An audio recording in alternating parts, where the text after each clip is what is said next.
तो फिल्म की शुरुआत होती है 1956 से। हमें एक डरे सहमी प्रीस्ट को दिखाया जाता है जो जल्दी से चर्च में आया था और उसके पास एक बच्चा भी था जिसके जिस्म पर एक बर्थ मार्क था। ये बर्थ मार्क कोई आम बर्थ मार्क नहीं था, बल्कि ये बर्थ मार्क एक शैतानी साइन था, जिसका मतलब था कि ये बच्चा बड़ा होके एक शैतान भी बन सकता है और किसी भी किस्म की तबाही भी ला सकता है।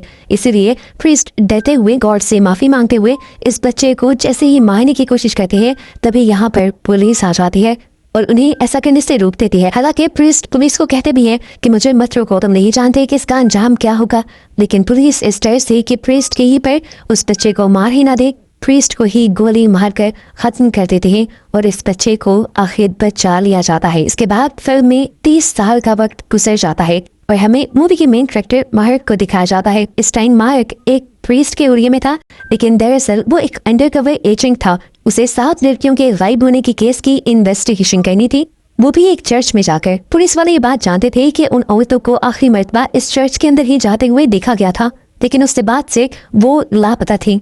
अब क्योंकि चर्च उनकी बात करने की जगह थी, वहां पर पुलिस को भेजकर वो कोई स्कैंडल नहीं बनाना चाहते थे, इसीलिए उन्होंने मार्क को एक अंडरकवर एजेंट के तौर पर अंदर भेजा था। अंदर जाने पर मार्क यहाँ के प्रीस्ट एंड्रे से मिलता है, जो मार्क को इस पूरे चर्च का विजिट करवाते हैं। प्रीस्ट एंड्रे मार्क को उसका रूम भी दिखाते हैं और उसे वार्न भी करते हैं कि अभी रात में गलती से भी अपने रूम से बाहर मत निकलना, वरना अंजाम के जिम्मेदार तुम खुद होगे। मार्क अंदर जाता है पर उसे ये जगह काफी अजीब लगने लग जाती है, क्योंकि यहाँ पर इलेक्ट्रिसिटी भी नहीं थी, मोबाइल के सिग्नल्स भी नहीं थे और ये जगह बाहर की दुनिया से बिल्कुल कटी हुई थी। सारी सोचों को झटकते हुए मार्क अब फ्रेश होने का एक्साइट करता है और जैसे ही शर्ट उतारता है तो हमारे पे एक बहुत बड़ा ट्विस्ट ये रिवील होता है कि मार्क असल में वही बच्चा है जिसे मूवी के स्टार्ट में पुलिस ने प्रीस्ट से बचा लिया था, जिसके जिस्म पर वो शैतानी मार्क। लेकिन मार्क अभी तक अपनी हकीकत नहीं जानता। इसके बाद मार्क अपने सीक्रेट सूटकेस में से कुछ फाइल्स, कैमरा और गन निकालता है। इन फाइल्स में उन्हीं 7 लड़कियों का सारा बायोडाटा था जो इस चर्च में आने के बाद से नहीं मिली थी। मार्क यहाँ पे बहुत बड़े मिशन पे था, सिर्फ उसे इन लड़कियों को भी नहीं ढूंढना था, उसे यहाँ पे इस सच्चाई का भी पता चलाना था कि ये लोग यहाँ करते क्या है। कुछ देर बाद मार्क को खाना खाने के लिए बुला लिया जाता है और मार्क देखता है कि इनको बहुत ही अजीब किस्म का खाना दिया गया था। ये खाना बदबूदार था, अजीब चिपचिपा लिक्विड था। इसने लग तो रहा था कि ये किसी किस्म का मीट है, लेकिन ऐसा मीट उसने आज से पहले कभी नहीं खाया था। एक रबड़ की तरह का मीट था जिसे खाते हुए उसे उल्टी भी होना शुरू हो जाती है, लेकिन अपने आप को नॉर्मल और इन सब के जैसा दिखाने के लिए वो अपने एक्सप्रेशंस को काबू करते हुए ये खाना खा लेता है। इसके बाद मार्क अपने मिशन पर निकल जाता है, इस पूरे चर्च का विजिट करने लग जाता है और एक कॉरिडोर में से गुजरता है जहाँ दूसरी तरफ उसे एक लड़की दिखाई देती है। ये लड़की पागल लग रही थी, उसके पास एक प्रीस्ट भी था। कुछ देर बाद मार्क के साथ साथ सभी नए प्रीस्ट को यहाँ पर बुलाया जाता है और बताया जाता है कि ये लोग इस चर्च में ऐसे लोगों का एक्सोर्सिज्म करते हैं जिनके पीछे डीमन पड़ चुके होते हैं। मार्क ने पहले जो पागल लड़की देखी थी, इन प्रीस्ट के अकॉर्डिंग वो डीमन के पोजेशन में थी, उसके ऊपर डीमन का कब्जा था और उसी का इलाज करने के लिए अब इन लोगों को एक्सोर्सिज्म करना था। प्रीस्ट एंड्रे मार्क को एक रूम में लेकर जाते हैं जहाँ पर वो एक लड़की का एक्सोर्सिज्म करने वाले थे। लड़की को एक बेड से बांधा गया था और यहाँ पर बहुत सारी कैंडल्स भी जलाई गई थी। इन सब के वहां जाते ही लड़की अजीबोगरीब हरकतें करने लग जाती है, उसकी आवाज बदल जाती है, भयानक हो जाती है, उसका बेड हिलने लग जाता है और यहाँ चारों तरफ एक अजीब किस्म का सन्नाटा फैल जाता है। एक प्रीस्ट इन सारी चीजों को रिकॉर्ड भी कर रहा था। मार्क इनसे जब पूछता है कि आप इन चीजों को रिकॉर्ड क्यों कर रहे हैं, तो वो कहते हैं कि हमें अपनी बड़ी चर्च को बताना होता है कि हम यहाँ पर क्या क्या करते हैं। फाइनली एक्सोर्सिज्म स्टार्ट हो जाता है। एक प्रीस्ट यहाँ पर कुछ एन्चेंटिंग्स पढ़ने लग जाते हैं और एकदम से उनके हाथ में पकड़ा हुआ क्रूसीफिक्स आग से जल जाता है, लेकिन वो अपने एक्सप्रेशन नहीं बदलते, अपने ऊपर काबू रखते हुए वो अपना एक्सोर्सिज्म करते रहते हैं। लड़की और भी ज्यादा तड़पने लग जाती है और आखिर तड़प कर एकदम से वो नीचे गिर जाती है। पता चलता है कि एक्सोर्सिज्म खत्म हो गया है और इसके ऊपर जो डीमन था वो भी अब इसके अंदर से निकल चुका था। इस टाइम जो कुछ भी मार्क ने देखा था वो इससे बहुत ज्यादा डिस्टर्ब हो गया था। ऐसी कोई भी चीज उसे पहले पता ही नहीं थी। अब तो उसके साथ भी अजीबोगरीब हरकतें होना शुरू हो गई थी इसी चर्च के अंदर। वो जब अपने रूम में जाकर अपने मिरर को टच करता है तो उसके टच करने से ही उसका मिरर क्रैक हो जाता है और मिरर के पीछे से उसे खौफनाक आवाजें सुनाई देती हैं और उसे इस चर्च से एक अजीब किस्म का कनेक्शन फील होने लगता है। लगता है। खैर मार्क अपने दिमाग से इन सारे ख्यालों को निकालता है और अपने आप को याद दिलवाता है कि वो एक मिशन पे आया था, लेकिन वो अपने मिशन पर काम ही नहीं कर पा रहा था क्योंकि इस चर्च के सभी लोगों की रूटीन बहुत ही अजीबोगरीब। अगले दिन दोबारा मार्क के साथ साथ सभी लोगों को वही बदबूदार खाना पेश किया जाता है। मार्क तो किसी तरह करके उसे खा रहा था, लेकिन आज जो एक नया प्रीस्ट यहाँ पे आया था वो उसको खाने में नाकाम था। वो रोने लग गया था। इससे पहले कि वो खाना छोड़कर यहाँ से चलना चाहता, पीछे खड़ा हुआ प्रीस्ट उसके कान में पता नहीं क्या कहता है कि वो लड़का दोबारा चुप करके उस खाने को खा लेता है। खाने के बाद मार्क जब रूम में गया तो उसे आज सच में उल्टी हो गई। उसको दांत में भी शदीद दर्द हो रहा था। उसने जब मुंह में हाथ डालकर अपने दांत को चेक करने की कोशिश की तो उसका दांत उसके हाथ में आ गया और उसने जब दांत को बाहर निकाल के देखा तो एकदम से उसके दांत से एक बग निकल कर उड़ गई। इस चीज ने तो मार्क को बुरी तरह डरा दिया था और अब मार्क को ये बात 100% कन्फर्म हो गई थी कि यहाँ पर उनके खाने के साथ तो कुछ ना कुछ गड़बड़ है। खैर रात हो जाती है और मार्क अपने मिशन पर चला जाता है। वो प्रीस्ट आंट्रे के रूम के अंदर जाता है जहाँ पर उसे एक हिडन कंपार्टमेंट मिल जाता है। इस हिडन कंपार्टमेंट में कोई भी ऐसी चीज नहीं थी जिसे रिलीजियस कहा जा सके या जो इबादत में काम आ सके।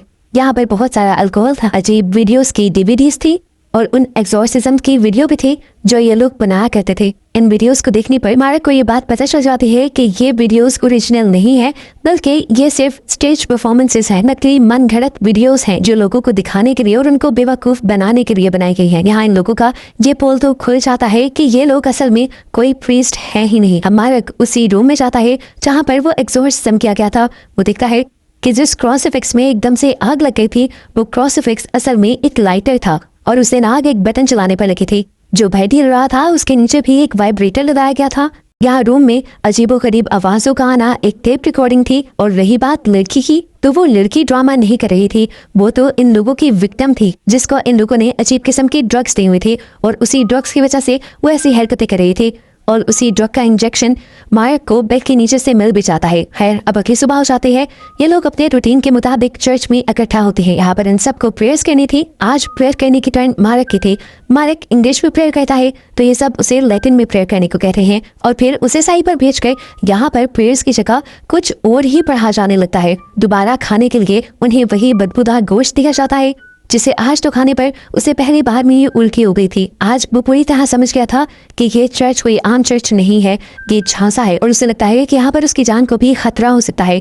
इसीलिए वो यहाँ पर उन सारी फाइल्स को जला देता है जिससे ये पता चल सके कि वो यहाँ किसी चीज़ की इन्वेस्टिगेशन करने आया था। अपनी गन और कैमरा लेते हुए वो यहाँ से भागने की तैयारी करता है।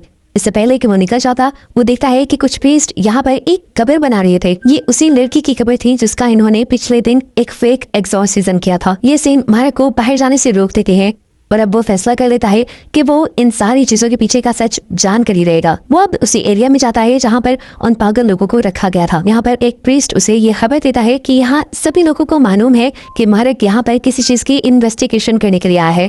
ये प्रीस्ट उसे बताता है कि मैं जान गया हूँ कि तुम यहाँ से भागने की अब कोशिश करोगे, लेकिन यहाँ से भागना इतना भी आसान नहीं, क्योंकि मैं भी यहाँ पर तुम्हारी ही तरह इन लोगों की बातों के झांसों में आ गया था। लेकिन फिर मैंने यहाँ से बहुत भागने की कोशिश की, लेकिन आज तक भाग नहीं पाया। जब मार्क देखता है कि ये आदमी उसके साथ हमदर्द है और उसके बारे में इतना कुछ जानता है, तो मार्क खुद भी उसे अपनी सारी सच्चाई बताने लग जाता है। वो बताता है कि मैं पोलिश पुलिस का एजेंट हूँ, यहाँ पर इसलिए आया था क्योंकि यहाँ से 7 लड़कियां गायब हुई थी और उनमें से एक लड़की वो भी थी जिसका एग्जॉर्सिज्म आप लोगों ने मेरे सामने किया और उसे मार दिया। यहाँ पर प्रीस्ट मार्क को ये सच्चाई भी बता देता है कि ये सारे एग्जॉर्सिज्म फेक होते हैं और पैसों के लिए किए जाते हैं। ये एग्जॉर्सिज्म एक टीवी शो के लिए होते हैं जहाँ से इस जगह को बहुत सारी फंडिंग मिलती है। ये बात सुनकर मार्क को बहुत ही ज्यादा दुख होता है। मार्क यहाँ उससे कहता है कि अगर तुम मेरी मदद करो इस केस को सॉल्व करने में तो मैं तुम्हें भी यहाँ से निकाल कर ले जाऊंगा। ये आदमी यहाँ कुछ नहीं कहता और मार्क अब दोबारा से अपनी इन्वेस्टिगेशन जारी रखता है। रात होते ही वो यहाँ की बेसमेंट में जाता है। ये जगह उसके डरने के लिए काफ़ी थी क्योंकि इस जगह पर बहुत सारे इंसानों के दहांचे रखे हुए थे। इंसानों के दांत भी पड़े थे यहाँ पर, जिनको ज़रूर इसी चर्च वालों ने मारा होगा। और यहाँ पर एक आई बॉल भी पड़ा था जो अभी तक जिंदा था और हिल रहा था। ये देखकर डर मार्क उसे साइड पे गिरा देता है और वो फट कर उसका खून इधर उधर गिर जाता है। इतना क्रीपी और अजीब सा सीन देखकर मार्क को भी उल्टी आने लग जाती है और हम उसकी उल्टी में बहुत सारी बग्स और फ्लाइज को देखते हैं।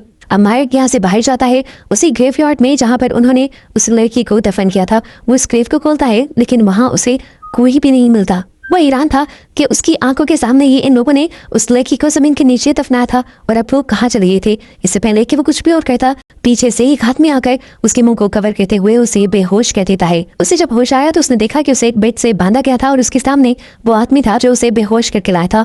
इस टाइम पर उसके सामने प्रीस्ट आंद्रे आ जाते हैं जो उसके लिए खाना लेकर आए थे। खाना एक ही तरह का था लेकिन 4 अलग अलग बोल्स के अंदर था। वो जबरदस्ती मार्क से ये खाने को कहते हैं लेकिन मार्क ये खाने से इनकार कर देता है और पूछता है कि आखिर ये सब है क्या। ये लोग उसे इस खाने के बारे में तो कुछ नहीं बताते लेकिन उसके साथ इसे खिलाने में जबरदस्ती करते हैं। लेकिन मार्क इस खाने को ना खाते हुए उल्टा छटक देता है तो यहाँ पर फादर आंद्रे उससे में उसे एक और मरतबा बेहोश कर देते हैं। इस मरतबा उसे होश आया तो वो दोबारा बेड से बना हुआ था। उसने देखा कि सामने वाला आदमी जो उस पर नजर रखे हुए था वो भी सो रहा था तो मुकीफ का फायदा उठाते हुए उसने अपने आप को छुड़वा लिया, अपने पाँव में छुपाई हुई गन निकाली और यहाँ पर उस आदमी से लड़ने लग गया जिसके ऊपर नजर रख रहा था। इनकी फाइट काफी अच्छी चली और आखिर डेविड जीत गया और उसे शूट करके मारने में कामयाब हो गया। जिसके बाद वो गया यहाँ की किचन के अंदर कि जानने के लिए कि वो खाना क्या है जो आखिर से खिलाया जा रहा था। और किचन का हाल देखकर वो शौक रह गया क्योंकि जैसा वो सोच रहा था हकीकत उससे भी कहीं ज्यादा खौफनाक थी। उसे असल में उन्हीं लड़कियों का गोश्त खिलाया जा रहा था जिन लड़कियों को यहाँ एग्जॉर्सिज्म के नाम पर मार दिया गया। इतने में पीछे से अब दोबारा वही प्रीस्ट यहाँ आ जाता है जो पहले भी मार्क के साथ काफी अच्छा था। वो उसे हकीकत बताता है कि तुम यहाँ पर उन 7 औरतों का गोश्त खा रहे थे जिन्होंने अपनी जिंदगी में सबसे ज्यादा बुरे काम किए हैं। तुम्हारे साथ हमें भी यही गोश्त खिलाया जा रहा है। ये बातें सुनकर मार्क डर जाता है और अब इसे आदमी को गन पॉइंट पर लेते हुए वो कहता है कि मुझे इस चर्च की लाइब्रेरी के अंदर लेकर जाओ। इस आदमी को मार्क की बात माननी पड़ी और अब वो मार्क को एक बुक दिखाता है जिसमें इस चर्च के बारे में लिखा हुआ था और यहाँ से मार्क को एक सबसे बड़ी हकीकत पता चलती है कि ये चर्च एक चर्च थी ही नहीं, ये लोग तो किसी कल्ट का हिस्सा थे और इस बुक को फॉलो करते थे जो बुक डीमंस पर लिखी गई थी। इसके अंदर लिखा गया था कि हर 800 साल बाद एक डिमोनिक बच्चा पैदा होता है जिसके जिस्म पर एक खास किस्म का निशान होता है जैसा निशान मार्क की भी बॉडी पर था। अगर उस बच्चे को 7 ऐसी औरतों का गोश्त खिला दिया जाए जिन्होंने बहुत ज्यादा बुरे काम किए हों और फिर एक मासूम लड़की का खून पिला दिया जाए तो वो बच्चा आखिर एक डीमन बन जाता है, एक शैतान बन जाता है और यहाँ से उसके शैतानी जिंदगी का एक नया मोड़ शुरू हो जाता है। ये सब पढ़ने के बाद मार्क और ये आदमी डिसाइड करते हैं कि वो फौरन यहाँ से बाहर जाएंगे। तभी आदमी मार्क से कहता है कि मुझे यहाँ की एक सीक्रेट अंडरग्राउंड टनल के बारे में पता है जहाँ से मैंने भी भागने की कोशिश की थी लेकिन मैं तो पकड़ा गया था। फिर तुम हिम्मत वाले हो, मुझे लगता है कि तुम्हारे साथ मैं उस टनल के जरिए यहाँ से बाहर निकल जाऊंगा। मार्क को अब इसकी बातों पे यकीन तो नहीं आ रहा था क्योंकि आखिर था तो वो भी इसी इंस्टीट्यूट का हिस्सा। तो फिर ये आदमी अपनी कमर मार्क को दिखाता है जहाँ पर कोड़ों से मारे जाने के निशान थे। वो बताता है कि मैंने जब भागने की कोशिश की थी उसकी सजा के तौर पर ये कोड़े मुझे मारे गए थे। ये सब देखने के बाद मार्क को उसकी सच्चाई पर यकीन आने लगा और मार्क ने उसके साथ जाने का फैसला कर लिया। मार्क उसका पीछा करते करते अब उस सीक्रेट टनल में भी पहुंच जाता है। ये टनल काफी लंबी थी जहाँ ये लोग लैंप लेकर चल रहे थे और टनल के एंड पर ये लोग एक अजीब सी जगह पर पहुंच जाते हैं जहाँ पर यहाँ से बाहर निकलने का तो कोई रास्ता नहीं था बल्कि एक नया ही डिमोनिक सा सेटअप लगाया गया था यहाँ पर यह आदमी असल में मार्क को ट्रैप करने के लिए था। उसका मिशन था हमदर्दी दिखाते हुए मार्क को यहाँ पर लेकर आना। से पहले कि मार्क कुछ सोच पाता या यहाँ से जा पाता उसे बेहोश कर दिया जाता है। यहाँ पर हम सभी लोगों को ट्रैक तरह के गाउन्स में दिखते हैं। मार्क को जब होश आता है तो वो देखता है कि उसे एक दरख्त से लटका दिया गया था और उसके हाथों को खींचकर बांधा गया था। उसके मुंह पर भी अब कपड़ा बांध दिया गया था। प्रीस्ट आंद्रे और सभी लोग अब मार्क को वो सच्चाई बताते हैं जो उसने सोची भी नहीं थी। मार्क का एक केस की इन्वेस्टिगेशन के लिए यहाँ आना तक प्लान था। ये सब जो कुछ हुआ, जो कुछ मार्क ने देखा वो वही देखा जो इन लोगों ने चाहा। वो बताते हैं कि हमने सदियों इंतजार किया उस बच्चे का जिसके जिस्म पर ये निशान हो और जो चांद ग्रहण के वक्त पैदा हुआ हो, क्योंकि ऐसा बच्चा एक इंसान नहीं बल्कि पैदाइशी शैतान होता है। आंद्रे बताता है कि इस टाइम उसे जिस पत्थर पर रखा गया है उसके नीचे एक कुआं है और वो कुआं असल में जहन्नुम का दरवाजा है जिसे ये लोग सालों से प्रोटेक्ट करते आ रही हैं। वो बताता है कि हम प्रीस्ट नहीं हैं और ना ही खुदा को मानते हैं, हमारा आधा शैतान है और हम उसके गुलाम। और मार्क को खास चुना गया है उनके लिए। अब ये लोग अपना रिचुअल शुरू करते हैं। मार्क के सामने एक बेचारी मासूम सी लड़की को लाया जाता है और उसका गला काट कर उसके खून के प्याले भर लिए जाते हैं, जिन प्यालों में से एक एक करके ये सभी लोग एक एक घूंट लेते हैं, जिसके बाद जबरदस्ती मार्क के मुंह में ये खून डाल दिया जाता है और तब तक उसका मुंह ये लोग ऊपर करके रखते हैं जब तक मार्क इसको निकल न ले। अब मार्क का डीमन बनने का प्रोसेस शुरू हो चुका था। 7 बुरी लड़कियों का गोश्त तो उसे पहले ही खिला दिया गया था अब इनोसेंट लड़की का खून पीते ही उसे भयानक मॉन्स्टर में बदल जाना चाहिए था। ये सभी लोग इस इंतजार में थे कि कब वो एक डीमन में बदलेगा। ये लोग कुछ मंत्र में पढ़ रहे थे जिससे शैतानी पावर्स जल्दी से मार्क के अंदर आ जाएं। आखिर उनके मंत्र भी खत्म हो जाते हैं और जब ये लोग पीछे मुड़कर देखते हैं तो वहाँ कुछ भी नहीं बदला था। मार्क वैसे का वैसा ही था और मार्क इन्हें देखकर पाब्लो की तरह हंसने लगता है और कहता है, कैसी पुरानी घसी पीटी बातों पे यकीन करते हो यार, ऐसे भी भला कोई शैतान बना है। ये सब लोग भी पैनिक होने लगे थे। सदियों का इंतजार, इतने लोगों की बली और मेहनत, इनका तो सब जाया जा रहा था। अभी एक और बड़ा मसला भी था।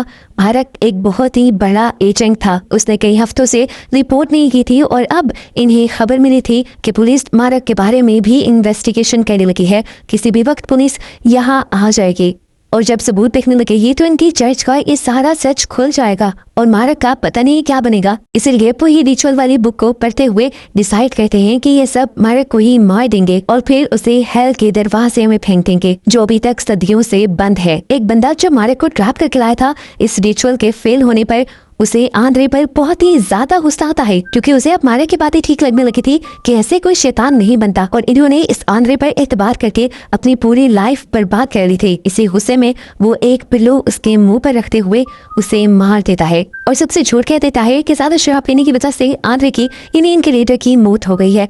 दूसरी तरफ कर्व के लोग उन लोगों की लाशें जला रहे थे जिनका मर्डर इन्होंने शैतान को सेक्रीफाइस देने के नाम पर किया था। सीन कट होकर दोबारा हम आंद्रे को देखते हैं जिसकी आंखें भी किसी ने बंद नहीं की थी।